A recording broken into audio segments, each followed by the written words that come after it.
días a todos y a todas. Muchas gracias a nombre del Instituto Nacional Electoral.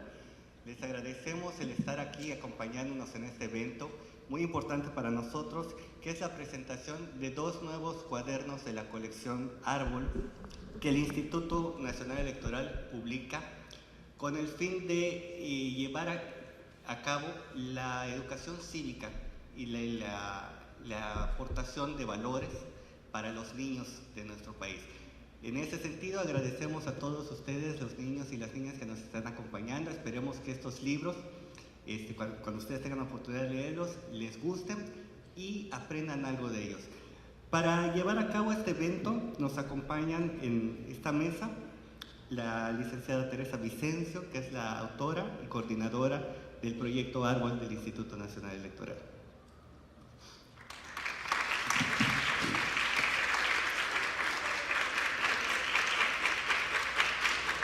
Tenemos también la compañía del maestro Antonio Ramos, autor del cuento Tétrico S.A., y de Julián Cicero, que es el ilustrador del mismo libro. También nos acompaña Germán Castro, autor del libro El Falso Mapa, que es otro de los libros de la colección.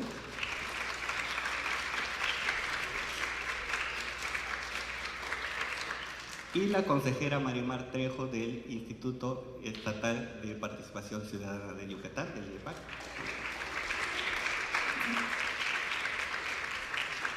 Y pues, para empezar este evento, le cedemos la palabra a la maestra Teresa Vicencio. Muchísimas gracias, Héctor, y sobre todo muchísimas gracias a todos ustedes por estar el día de hoy aquí en la feria, que estoy segura van a disfrutar muchísimo. Miren, este es el libro número 7, son los libros número 7 y número 8 que he tenido yo el gusto y el privilegio de coordinar en la colección Árbol. La colección Árbol es una serie de títulos que el Instituto Nacional Electoral ha estado publicando desde el año 2016. ¿A quién de aquí le gusta el trabajo en equipo? ¿A quién le gusta trabajar en equipo? A ver, que levante la mano. Pues fíjense que es muy bonito trabajar en equipo. Las mejores cosas, las que más se disfrutan, son aquellas que hacemos con los amigos, aquellas que hacemos con otros que también se entusiasman por las mismas cosas que nosotros. Y justamente hacer un libro como este, hacer un librito como este, por más grande, por más pequeño o más extenso que parezca, siempre es el resultado de un trabajo en equipo. Al final de esta presentación, cuando ustedes tengan el libro en sus manos, cada libro tiene, digamos, algo así como lo que es su acta de nacimiento, que está aquí, que dice quiénes participaron, dónde nació, cuándo nació, en qué año, etcétera, etcétera. Es como si el propio libro tuviera su acta de nacimiento. Pues en este trabajo en equipo, yo tengo el gusto de coordinar a los que me acompañan en esta mesa, autores, ilustradores, 2 ilustradores que el día de hoy no están aquí, pero que también participaron, alguien que hace la investigación, alguien que revisa que no tenga errores, alguien que lo diseña y lo acomoda, y todo eso pues necesita una armonía de trabajo, y eso es lo que hicimos aquí. El Instituto Nacional Electoral, que ustedes lo conocen muy bien porque es el encargado ¿de qué? ¿De qué es el encargado el INE? ¿Qué es lo que hace el INE en el país? A ver, ¿sí? Exactamente, es el encargado de las elecciones, muy bien. Él es el que se encarga de organizar todo eso para que los ciudadanos podamos ir a votar y elegir a quienes queremos que ocupen los puestos en el gobierno para dar ese servicio a nuestra sociedad. Bueno, pero resulta que el INE no solo organiza las elecciones, sino que el INE también se encarga de hacer trabajo educativo, de formarnos a nosotros para que seamos unos ciudadanos que de verdad participemos en todo lo que tiene que ver no solo con las elecciones, sino con la vida democrática de nuestro país. ¿Qué es la vida democrática o qué es la democracia? ¿Qué es vivir en democracia o qué es la democracia? ¿Quién dice yo? A ver.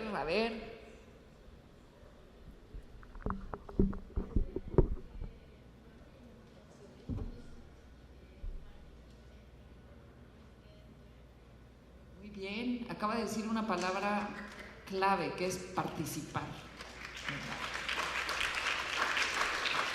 Y esa manera de participar pues tiene sus reglas y tiene sus valores, ¿verdad? Tiene sus reglas y tiene sus valores.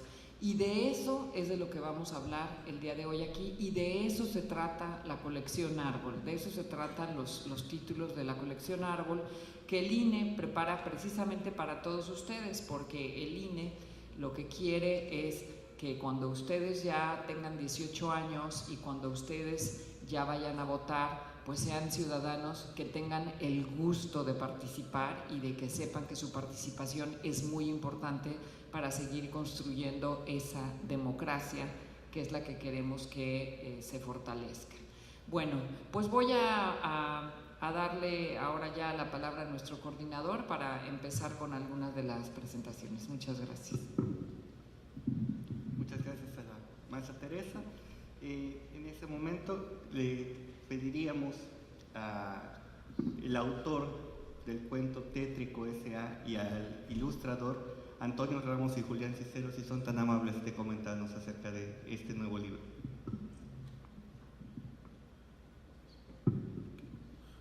Buenos días, chicos, ¿cómo están? Todavía dormidos por lo que veo. Bueno, primero que nada quiero agradecer a INE la invitación que se generó hace unos minutos para que estuviera aquí, porque bueno, yo vengo también por la Universidad Autónoma de Nuevo León y bueno, son estos felices como enlaces que luego ocurren en las ferias. Yo quiero hablarles un poco del libro de Tétrico que escribí hace ya un tiempo por invitación de María de Tere, iba a decir todo tu nombre, de Tere, y a mí me tocó un tema como muy complicado porque es un tema que está en todos los rasgos, no solamente de lo mexicano, sino de la humanidad. Yo creo que el tema de la corrupción está en todas las culturas, está presente en todas las sociedades, pero hay algunas sociedades, algunas culturas donde está puesto todavía de una manera como todavía más fuerte, más pesada, y es necesario empezar como a concientizar y empezar a poner como al frente el tema y resolverlo. Y yo lo resolví de la siguiente manera. No sé si a ustedes les gusten. ¿Qué hacen en vacaciones cuando se van de vacaciones? Van a la playa. ¿A qué más hacen cuando van de vacaciones? Viajan. ¿Qué más? ¿Jugar al FIFA? Al FIFA. Ah, bueno, jugar en el videojuego, ¿no? Y bueno, yo lo que imaginé cuando yo tenía su edad, yo lo que más quería en la vida, porque yo soy, bueno, de Monterrey, en Monterrey, ir a la playa está padre, pero tienes que hacer 8 horas de carretera. Y nuestras playas no son así que muy buenas. Espero que nadie sea de aquí de Tampico, pero es la playa más cercana que tenemos y no es así como Cancún, ¿no? O sea, es una playa bonita, pero tampoco es Cancún. Entonces, ir hacia allá está muy complicado. Cuando yo tenía su edad, pues tampoco tenía videojuegos. Lo que más tenía era un Atari. Y no sé que ustedes no conocen el Atari. ¿Sí lo conocen? Ah, bueno, entonces porque les gustan tienen espíritu viejo, se dice por ahí. Entonces, el Atari, no tenía Atari, entonces no podía jugar. Pero lo que sí me emocionaba mucho eran, ¿qué creen? No, por favor. Eran los juegos mecánicos, las ferias de juegos mecánicos. Y yo todo lo que soñaba en la vida era ir alguna vez a Reino Aventura, que era como se llamaba entonces, allá en Six Flags ahora. Entonces me imaginé una historia de unos chicos que todo el verano están trabajando, están juntando su dinero, venden paletas, limpian los techos de los vecinos, ayudan en todo para poder juntar dinero para ir al gran bosque, ¿cómo se llama? Bosque Mundo Fantástico. Hagan de cuenta un parque de diversiones como nunca se lo han imaginado, que tiene todos los juegos que ustedes quieren, ¿no? Que incluso para entrar a ese bosque hay que pasar por un túnel, que ese túnel ya es una montaña rusa. Es la única manera de entrar y de salir. Entonces, ahí está el viaje. Entonces, juntan el dinero para poder irse a este lugar, pero ¿a dónde creen que llegan? A una cosa que se llama Tétrico S.A. Y está feo. O sea, hagan de cuenta que cuando hay algunos juegos donde ustedes bajan y llegan a una cama de espumas y todo eso, ¿verdad? Y está chido, ¿no? Pues rebotas y te hundes y juegas. Bueno, aquí cuando llegan al final de ese juego, en tétrico decía, en lugar de haber una espuma bonito, hay colchones con orines. Entonces desde ahí ya empieza como la historia a ponerse tétrica. Pero lo realmente tétrico es que entre ellos hay alguien que no es democrático, que no participa con justicia, alguien que quiere sacar como beneficio del trabajo de los demás. Y entonces es donde los chicos, porque aparte este cuento, los chicos hacen un ejercicio democrático importante que es pedir la rendición de cuentas. Entonces ellos piden la rendición de cuentas y bueno, el cuento no voy a decir que se resuelve porque pues ya así es la vida, ¿no? Pero hay una cosa ahí como de discusión, pero lo que sí es que en ese inter se la pasan entre bien y mal, quieren ir a este bosque, a este parque de diversiones, quieren pasársela súper bien, como pues yo asumo que todos nos la queremos pasar bien en la vida, ¿no? Queremos tener los mejores parques de diversiones, los mejores escuelas, y todo eso se puede lograr si somos democráticamente participativos y si este tema de la corrupción, es que miren, a menos corrupción hay más para todos, es decir, o está como más equilibrado, pero bueno, eso trata el libro un poquito, pero lo que... ¿Les puedo leer el primer capítulo? Para que dice así: tenían todo el verano juntando dinero para la salida.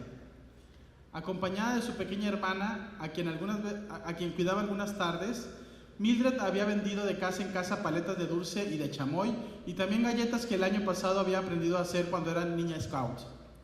Felipe, junto con su vecino, ofrecía periódicos, para lo cual todos los días se levantaba de madrugada y lo acompañaba a recogerlos en la imprenta, de donde salían listos para repartirse en la colonia.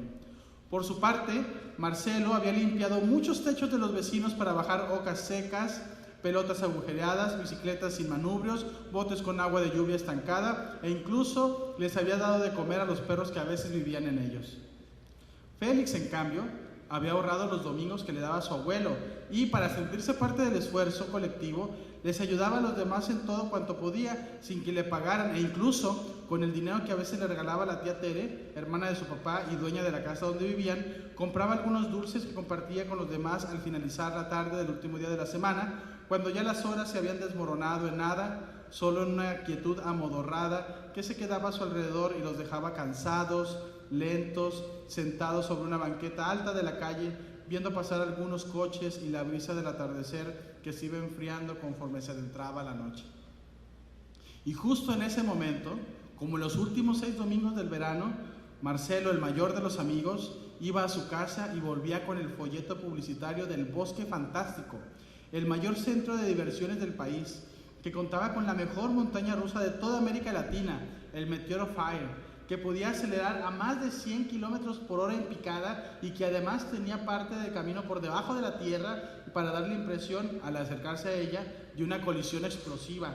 Además de otros juegos y montañas rusas, una casa de la risa y la pista de go-kart de más de 1 kilómetro de largo con puentes, túneles y muchas pendientes. Los 4 observaban la publicidad y miraban al reverso del mapa.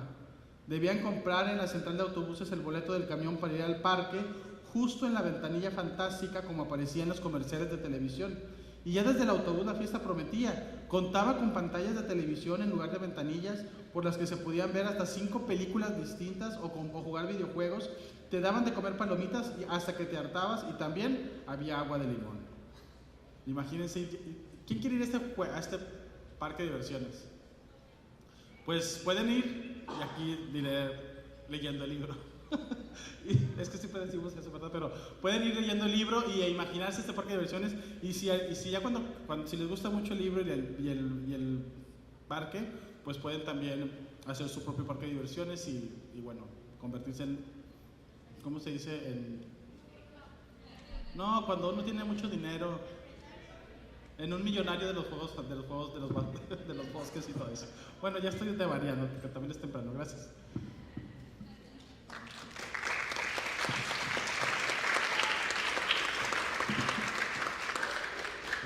Hola, buenos días, gracias por acompañarnos. Yo soy Julián, yo soy el dibujante, a mí me tocó hacer los dibujos de la historia de Antonio. Una historia que disfruté mucho porque, como les platicaba Antonio, pues es este grupo de chavitos, una pandilla de chavitos. A mí, bueno, he tenido muchas pandillas a lo largo de mi vida, siempre me gustó mucho esta sensación de pertenecer a una pandilla y de llegar a algún lugar juntos, ¿no? Ya sea jugar una cascarita o, como en esta historia, tener un fin común, que era ahorrar todas las vacaciones para poder ir a este bosque fantástico, a este parque de diversiones. La historia de Antonio no especifica si estamos en una ciudad, si estamos en un pueblo. Yo, que soy chilango, bien chilango, de repente pensé también como acompañar esta ambigüedad, no especificando. Entonces en algún momentito puedes pensar que está en una ciudad o en otro momento que está en una calle como de un pueblo, como sucede en muchos barrios de la periferia de Ciudad de México. Concretamente yo pienso mucho en Santa Fe, por ejemplo, que es un lugar donde de repente puedes tener calles que parecen como de un pueblo y al fondo tienes la gran ciudad. Evidentemente estos chicos, como les platicaba Antonio, son clase trabajadora. Ellos tuvieron que ahorrar todo el verano para ir a este parque de diversiones, y hasta ahí pues en efecto todo es muy divertido, todo va muy bien. La otra vez le decía a Antonio que todas estas historias de pandillas inmediatamente me recuerdan a Tom Sawyer, que es así como que de las primeras pandillas de la literatura. Les recomiendo mucho, si no lo han leído, las aventuras de Tom Sawyer son increíbles, y Huckleberry Finn también. Y bueno, todo va muy bien en esta historia cuando de repente ocurre algo en las filas de esta pandilla, algo que a lo mejor ya les ha pasado en las pandillas que han tenido. Alguien como que se sale del redil, alguien comete una mala acción, concretamente alguien traiciona al resto del equipo. Si no les ha pasado, les va a pasar, no se preocupen, les va a pasar en algún momento, y es importante tomarlo en cuenta, porque ¿qué vas a hacer cuando te pase? En este caso, bueno, no quiero echarles a perder mucho la historia, pero ocurre algo parecido, una sensación de traición ahí entre las filas, y lo importante es, finalmente creo que queda el aprendizaje. A mí estos libros o estos trabajos me gustan mucho porque me hacen preguntarme muchas cosas. Queda por supuesto el aprendizaje de vale la pena cometer esta traición o no, pero también muy importante, cuando tú eres el agredido, cuando a ti te cometen esta traición, ¿qué vas a hacer? O sea, ¿vas a condenar inmediatamente al traidor o lo puedes perdonar? Pero ¿bajo qué términos lo puedes perdonar, no? O sea, ok, te perdono, pero no es así de fácil, ¿no? De alguna forma tenemos que reparar el daño, tenemos que arreglarnos, ¿no? Este libro plantea muchas de estas preguntas. Ojalá que les toque estar del lado de los buenos, pero si algún momento de repente se les van las patas y están del lado de los malos, pues también como qué actitud asumir, ¿no? Están ustedes en una edad ya a punto de entrar en la adolescencia, algunos de ustedes ya un poquillo más cerca de la adolescencia, y es una edad muy importante porque justo es la edad en la que estás asimilando un chorro de ideas y la edad en la que escoges el uniforme con el cual te vas a presentar ante la sociedad el resto de tu vida. Entonces, que existan títulos como este, bueno, yo agradezco a todos, a Antonio por su texto, a Pedro por la invitación, a Line por dejarme ser parte de esta labor de crear un poquito de conciencia, porque finalmente, y sobre todo en un país como este, es muy importante que a lo mejor les suena a disco rayado, pero es verdad, ustedes, los chicos de ahora, son las personas que en 20 años, en 30 años van a estar tomando las decisiones del país, van a estar en los puestos importantes, van a estar haciendo los trabajos. Entonces es muy importante que estas ideas las tengan ahora sí que de raíz, desde ahorita. Yo cuando ilustré la historia, finalmente sabía que el tema principal era corrupción. A mí concretamente lo que sentí en el leer Tétrico es, primero que nada, una gran traición ahí entre amiguitos. Y luego me puse a pensar, porque finalmente la corrupción la asociamos a cuando me paso el semáforo en alto y le doy un billete al policía y ya me deja pasar, ¿no? O a lo mejor soy un funcionario que trabaja en una oficina y alguna persona quiere que le ayude con su trámite, con sus papeles, y me da un dinerito y yo volteo para el otro lado, y entonces todos estos fenómenos de corrupción que en México desgraciadamente son el pan nuestro de todos los días.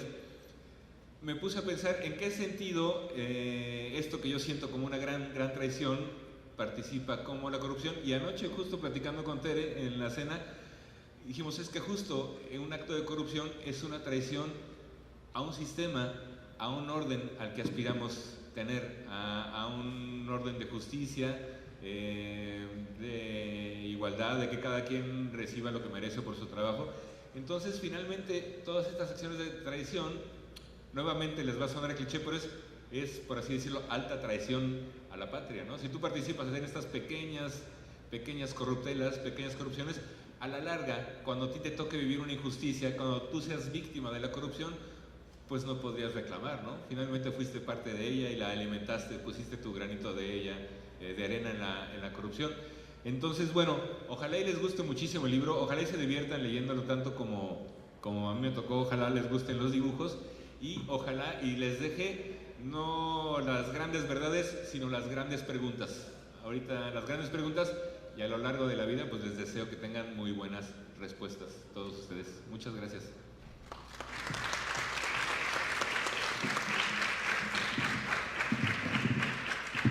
Muchas gracias, Antonio, Julián, por su explicación sobre este libro. La verdad yo ya lo leí, está muy interesante, me gustó muchísimo, muchas felicidades.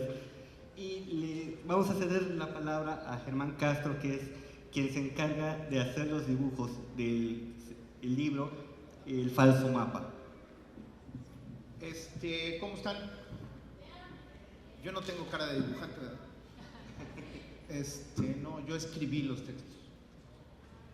Apréndanse hoy una palabra. Es padre aprender palabras. ¿Conocen la palabra distopía? Distopía, fíjate, novela distópica.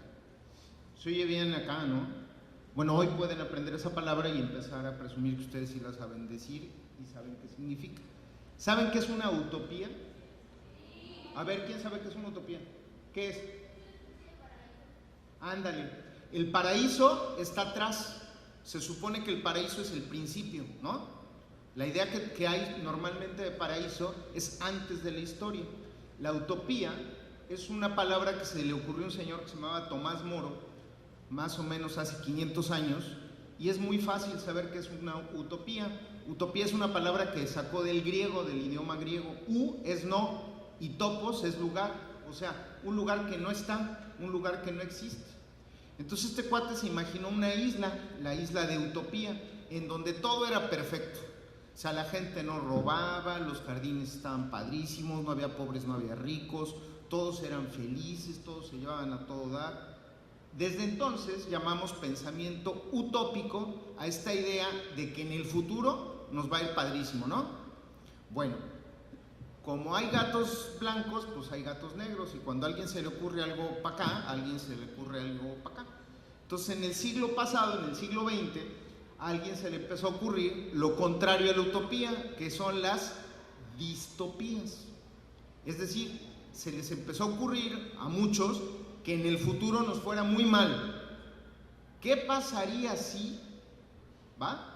Entonces empezaron a decir, ¿qué pasaría si las máquinas, los robots nos controlan? Y de esas hay todas las películas que quieran, ¿no? Se llaman distopías, sí. Sí, sí. Dime.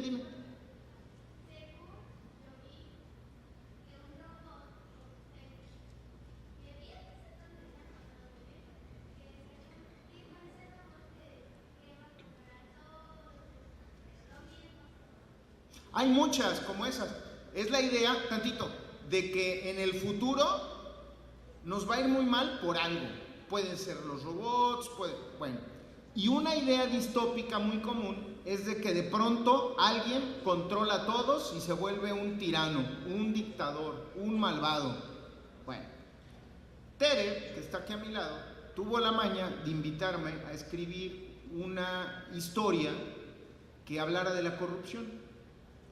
Entonces yo dije, bueno, en lugar de soñar bonito una utopía, quiero soñar una pesadilla. Soñar despierto algo muy feo, una distopía. ¿Qué pasaría si realmente todos son corruptos? Porque ustedes han oído eso, ¿no? ¿Los mexicanos cómo somos? ¿Somos corruptos? ¿O no? Yo te voy a decir cómo creo que son los mexicanos. ¿Sabes cómo creo que son los mexicanos? Como quieran ser. O sea, si ahorita decimos los mexicanos son bien corruptos, pues habrá unos que sí y otros que no, ¿no? Y peor, ¿quién conoce bien a bien otros países? Miren, por ejemplo, siempre se dice, es que a los mexicanos nos gusta mucho el chile, ¿sí o no? Comer con picante. ¿Y quién hay de otros lugares si sabe? Sí. Ahí está, y comen más. O por ejemplo dicen, es que los mexicanos somos bien machos, ¿sí o no? ¿Y los árabes? ¿No? O sea, lo que yo les quiero decir es que realmente nosotros somos como querramos ser. Lo que sí es cierto es que si nos convencemos de que somos así o asado, no voy a hablar de nadie, pero ustedes no conocen o no tienen una amiga que se crea bien guapa. Sí. ¿Y cómo actúa? Como si estuviera bien guapa. ¿Y cómo le va? Como si estuviera bien guapa.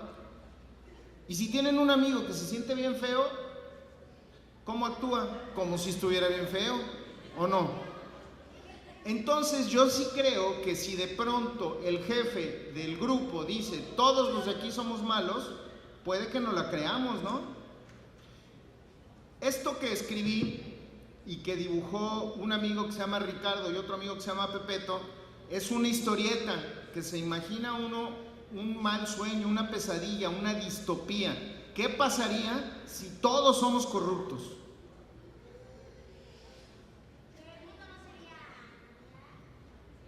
¿El mundo qué?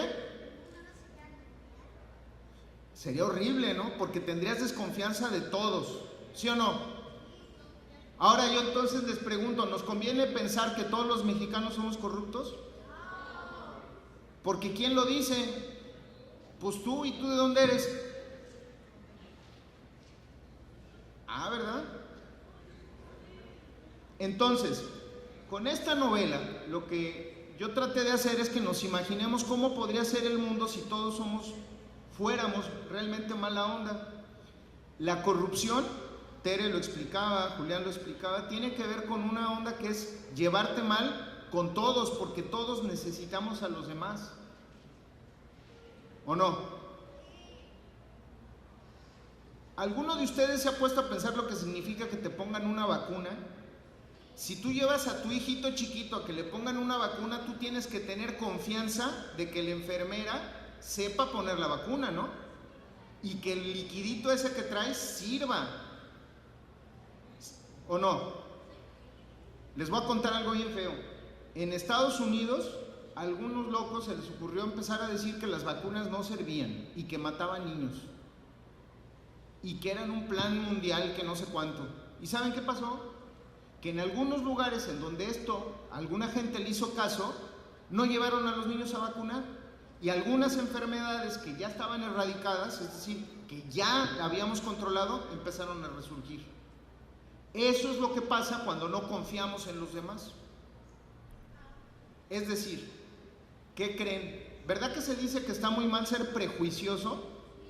Pues en algunos casos no. Yo siempre parto del prejuicio, es decir, sin conocer, de que todos los que están aquí conmigo son buena onda. Yo no creo que ninguno de ustedes sea corrupto. ¿Ustedes creen que el de al lado es corrupto? Y es mexicano, ¿no? De eso trata la novela. Es una pesadilla, tiene que ver con un mapa, está dibujada muy padre y yo les invito a que lo lean. Tiene que ver con un mapa para tratar de salir. Ocurre en el año 2100 en un lugar que se llama la Nueva España, que antes era el nuevo Tenochtitlán y antes era México. Pues no falta mucho para el 2100. Ya no les cuento más. Ojalá la puedan leer.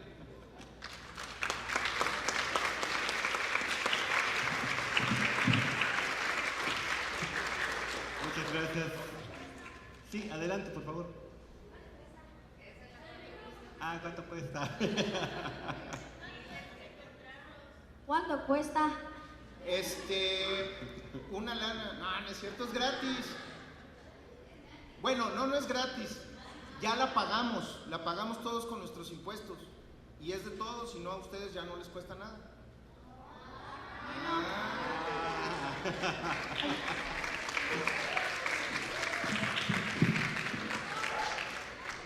Muchas gracias a Germán Caso por comentarnos el contenido de este libro que él escribió. Muy interesante igualmente, El falso mapa. Y le cedemos el uso de la palabra a la consejera Marimar Trejo en representación del Instituto Electoral y de Participación Ciudadana del Estado de Yucatán. Muchas gracias. Buenos días, niños, niñas. ¿Cómo están hoy? Oigan, pues vi que llegaron así muy ordenaditos, se sentaron, muy acomodados y todo. Digo, estos niños creo que sí vienen con muchas ganas de escuchar. Y ¿saben qué? Yo creo que es una oportunidad que tenemos el día de hoy de tener en la mesa a las dos personas, ¿verdad?, que escribieron las historias de estos dos libros. No siempre podemos tener la oportunidad de escuchar de viva voz, como dicen, directamente de ellos, qué fue lo que pensaron o cómo fue que ellos idearon estas historias. Y de verdad me invitaron aquí, el Instituto Nacional Electoral, para poder comentar estos libros y dije yo, la verdad, voy a leerlos, ¿no? A ver, son para jóvenes como ustedes, para niños, y de verdad les puedo decir que estos libros no solo son para niños y jóvenes, nos atrapa la historia a cualquier adulto, a cualquiera de nosotros que ya no estamos tan pequeños, así que estos libros yo creo que les invitaría, tanto Tétrico, que la verdad les felicito mucho por la historia y por los dibujos, a mí me atrapó muchísimo la historia, y el falso mapa, que te hace reflexionar muchísimo también. Muchas felicidades a los escritores y también a los ilustradores.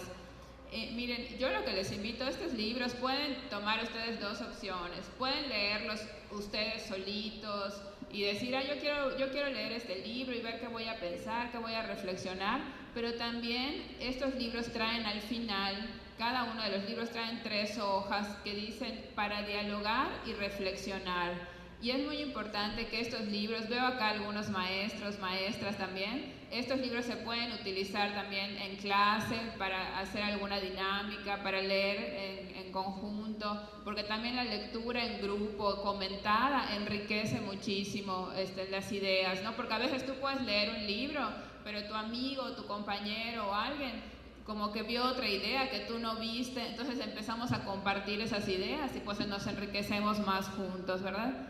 A ver, ¿quién de ustedes me puede decir cuál es el lema que tienen detrás de su camisa? Por ahí leí de su blusa. A ver.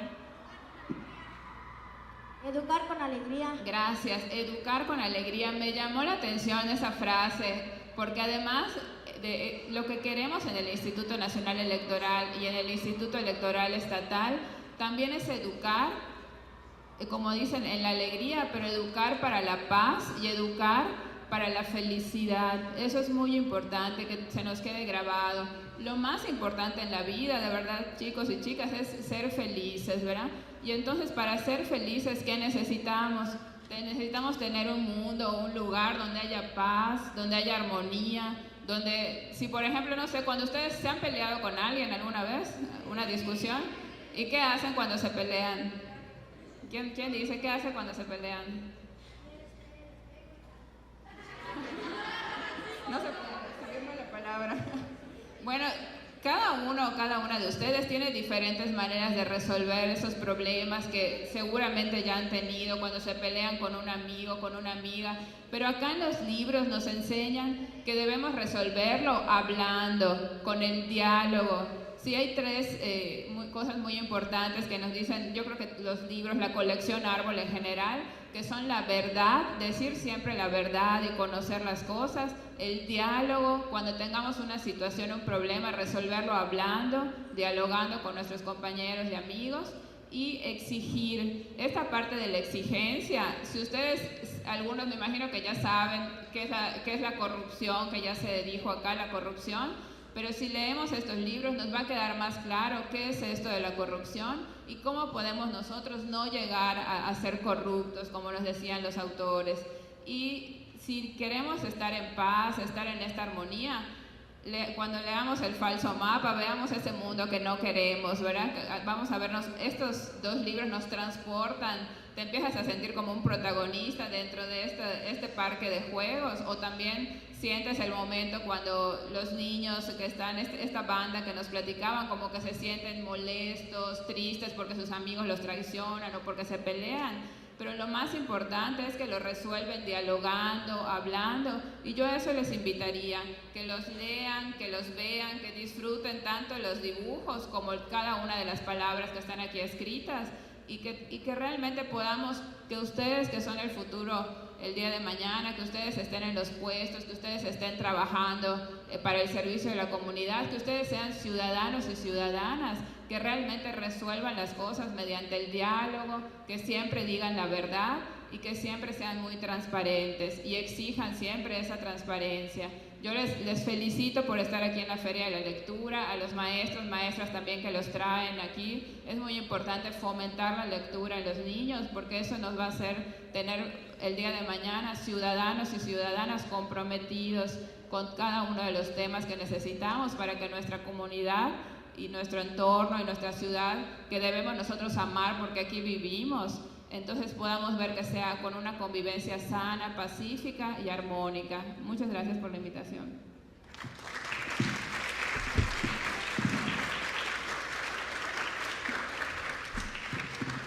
¿Qué te parece si les damos entonces ahora a ellos la palabra? Aprovechen que está aquí Germán Castro, que fue el que escribió El falso mapa, Antonio Ramos, que es el escritor de Tétrico, y Julián Cícero, que es el que hizo las ilustraciones de Tétrico. Entonces, ¿qué les quieren ustedes preguntar a ellos?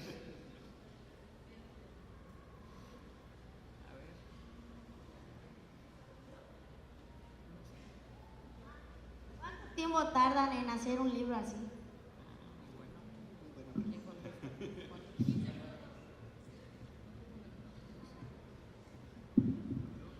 Hola, pues varía mucho porque, por ejemplo, esta historia a mí me tomó como un mes y medio, pero tenía la invitación, es decir, la idea de que escribiera la historia me la habían hecho desde hacía como mucho tiempo antes y yo me tomé como 2 meses pensar de qué podía hacer y buscar otras ideas posibles para el tema, hasta que finalmente, yo cuando batallo mucho para escribir, que es por lo general la mayoría de las veces, siempre me salva una idea, y la idea es que no tengo que hacer literatura, simplemente tengo que recordar cosas de mi infancia. Entonces, en este libro, por ejemplo, recordé lo de las pandillas, recordé que cuando yo tenía como 10, 11 años me encantaba andar en pandillas, andar en la calle, y que quería ir a un parque de diversiones así grandísimo, porque a mi colonia, yo soy de una colonia en Monterrey que es muy pobre, bueno, ya no lo es tanto, digo, lo sigue siendo, pero en esa época era todavía más.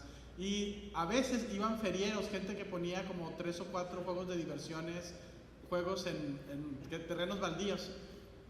Bueno, nos volvíamos locos y nada más teníamos 3 juegos mecánicos, las tazas locas, uno que era como el látigo, que era así, uno bien sencillito, y otro luego variaba, ¿no? Y podían ser como juegos así como raros, un dragoncito sobre un riel. Entonces dije, pues voy a escribir una historia sobre eso, ¿no? Lo fantástico que sería ir a un parque de diversiones así grandote.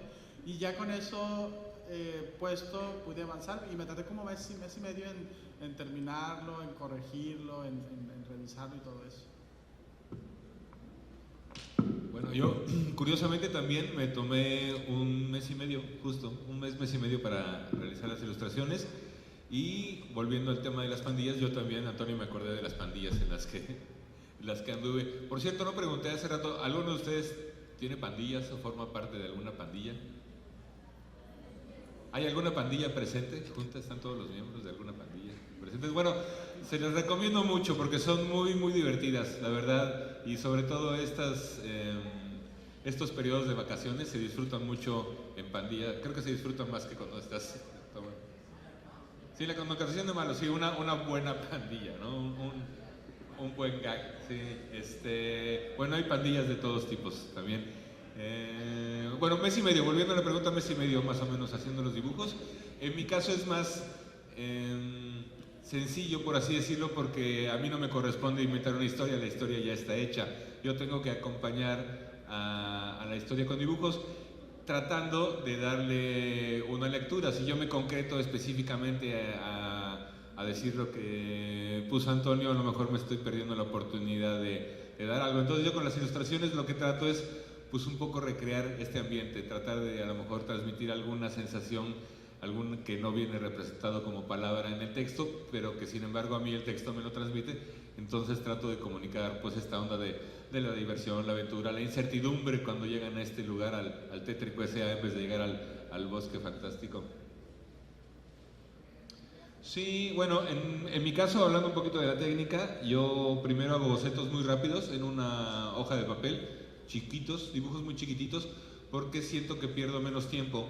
Si me pongo a hacer los dibujos ya en grande y bien, a lo mejor al final del dibujo no es el dibujo correcto, no es lo que yo quería hacer. Entonces primero hago los dibujos muy chiquititos, así casi como con garabatos, y ahí ya me voy imaginando la historia en la cabeza y digo, a ver, creo que sí puede funcionar, o a lo mejor aquí hay que mover esto, subir, bajar. Ya cuando está la idea concreta, hago el dibujo. Yo pertenezco a una generación de ilustradores a quien a mí me tocó aprender a ilustrar con pinceles, hacerlo todo a mano, mezclar los colores en la paleta. De eso hace ratito platicaba con Germán de eso. Sin embargo, por los tiempos, me tocó luego aprender a usar la computadora. Todo lo hago ya en la computadora. Sin embargo, el haberlo hecho a mano creo que me sirvió porque finalmente todas las herramientas de la computadora no son más que sustitutos de lápices, crayones y pinceles. Entonces, esta escuela de haber hecho primero manualmente me ayudó a abordar la computadora con más facilidad.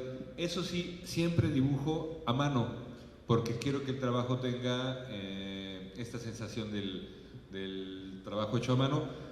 Y por ejemplo, todos estos dibujos que ven yo los hice con lápiz, simplemente lápiz en una hoja en blanco, lo digitalizo, lo meto a la computadora y ya en la computadora le meto pues estas texturas, estos colores, intentando siempre que no se note que es computadora, que parezca que es un trabajo hecho totalmente a mano. Ahí ya ustedes si lo leen ya me dirán si lo logré o no, espero que sí. Y pues eso, más o menos así fue mi proceso para este libro, un mes y medio de chamba. Que nos explique, Germán, cómo se hace una historieta. Fíjense que curiosamente nunca había escrito historieta y me puse a investigar cómo, y encontré que hay dos maneras así, una muy para acá y otra muy para acá. Hay gente que hace historieta en una hojita de papel, las famosísimas, por ejemplo, de Spider-Man, se han visto del Hombre Araña, el cuate que hizo todas las historietas del mundo, acabó haciendo hojitas en donde contaba y decía, había una vez un chavito que lo picó un conejo y le crecieron las orejas y tuvo superpoderes de conejo y se peleó.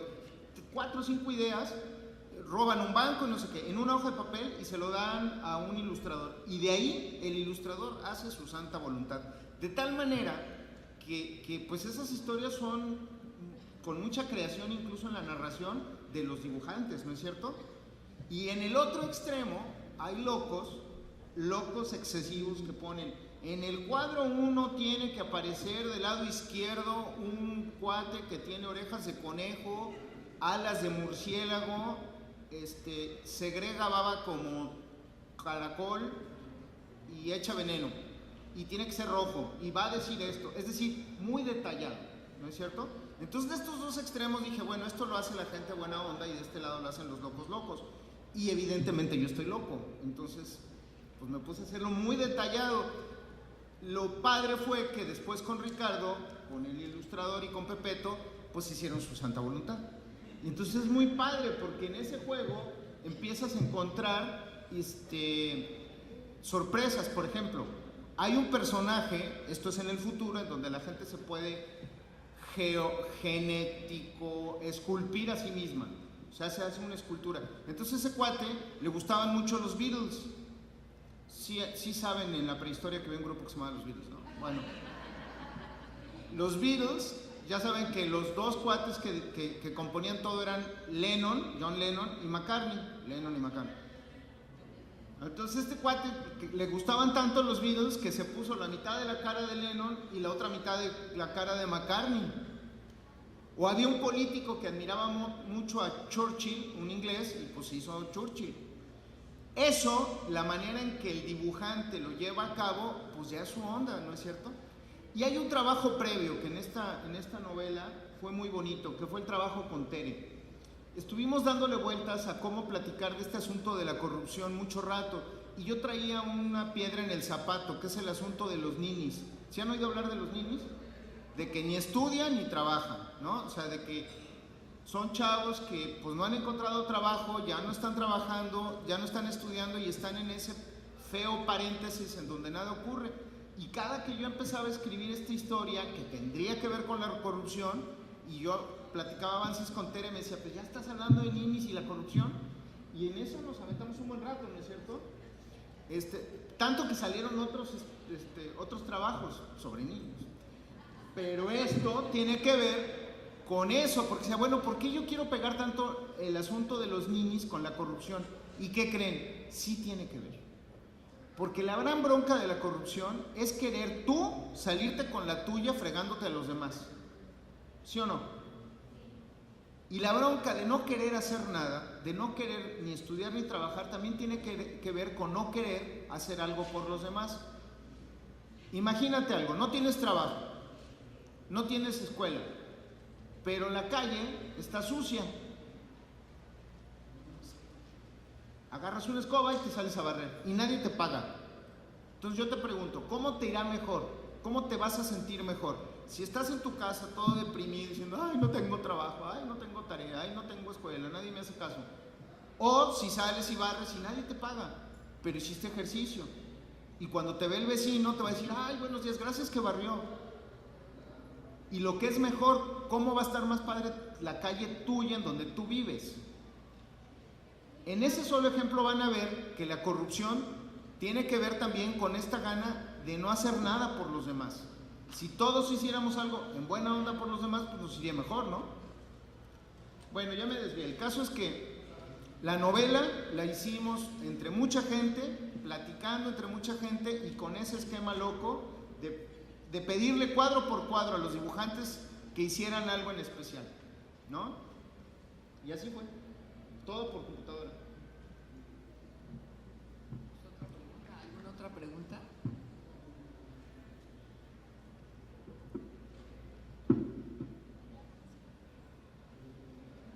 ¿Qué hacen cuando no se quedan sin ideas?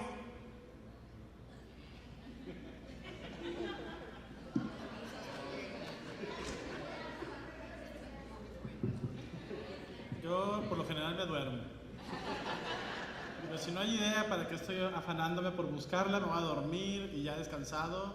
No, yo cuando me quedo sin ideas, bueno, sí me duermo, pero también procuro no pensar mucho en las cosas. Es decir, no estoy siempre buscando ideas. Veo, de hecho pierdo más, no voy a decir que pierdo tiempo, pero invierto mucho tiempo en Netflix, en mi celular. El otro día estaba muy feliz porque me había avisado mi celular, felicidades, bajó 4 horas tu promedio a la semana.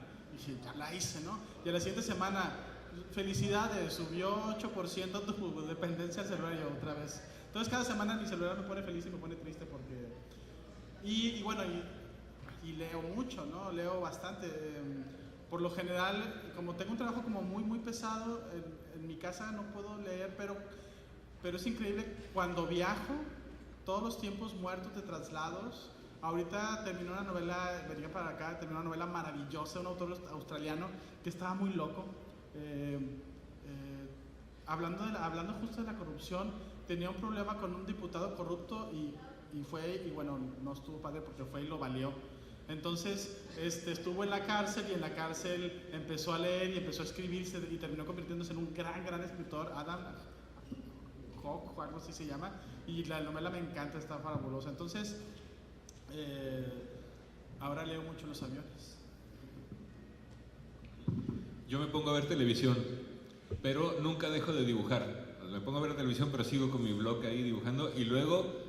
No siempre pasa, pero a veces alguno de esos dibujitos de televisión me sirven para el trabajo.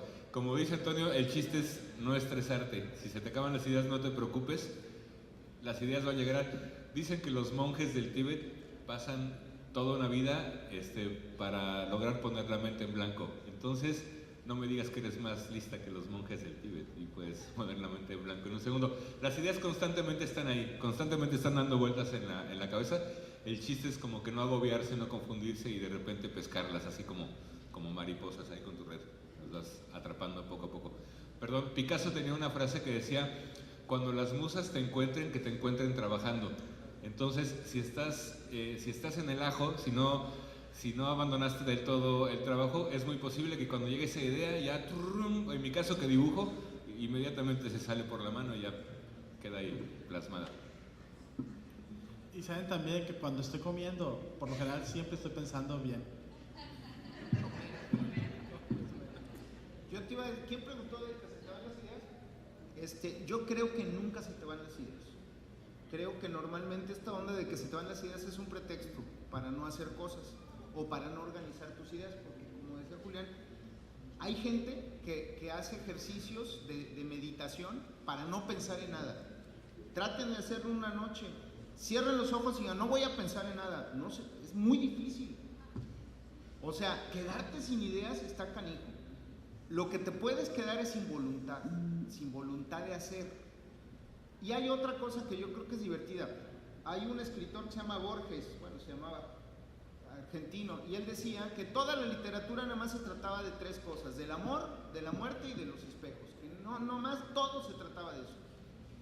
Es una exageración, pero si ustedes se dan cuenta, repetimos muchas historias y contamos muchas historias, nomás que hay que contarlas de manera diferente. Y ahí sí, nadie las puede contar igual porque cada quien está viendo el mundo desde lugares diferentes, desde tu lugar. Les voy a contar algo muy rápido que aprendí antier, que me llamó mucho la atención. ¿Saben ustedes quién es Huitzilopochtli?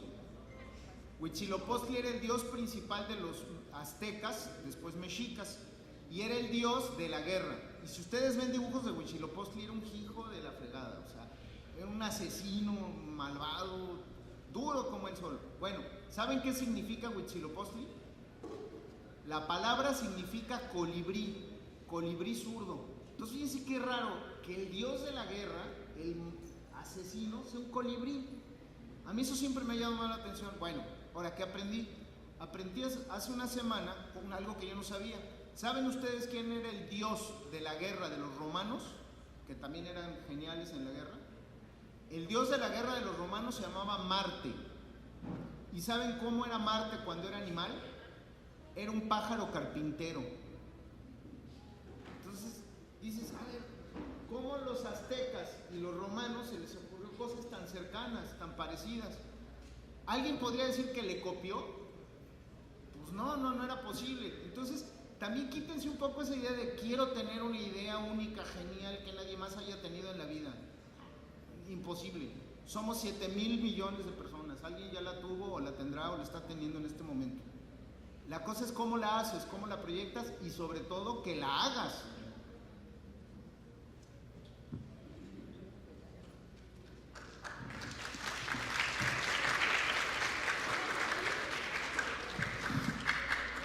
Una pregunta, ¿cuántos de aquí les gusta escribir? ¿A cuántos les gusta dibujar? Creo que tenemos muchos futuros escritores y ilustradores. Voy a tomar nota de todo. Pues a todos ustedes que están muy entusiasmados con esto, les agradecemos primeramente que nos hayan acompañado esta mañana para presentar estos dos libros a nombre del Instituto Nacional Electoral, a nombre de Teresa, de Germán, de Antonio, de Julián, de Marimar, que nos acompañaron hoy para comentarnos qué tanto hicieron para aportar, porque esta es una gran aportación que hacen estas personas que están aquí sentadas frente a ustedes para ayudarnos a construir un México mejor.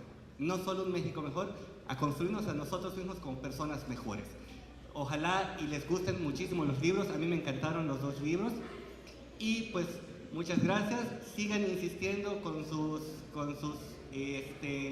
dibujos, con sus escritos, algún día los vamos a ver publicados seguramente, esperemos estar presentes igual para verlos a ustedes en este lado, presentando sus libros y aprovechen, algo muy bonito de los libros es que lo pueden compartir. Y lo pueden compartir con todos los demás. Entonces, ahorita van a estar en la feria del libro, vean todo, disfruten todo lo que hay y compártanlo con su familia, con sus amigos, con todos los que están con ustedes. Muchas gracias en nombre del Instituto, muy buenos días.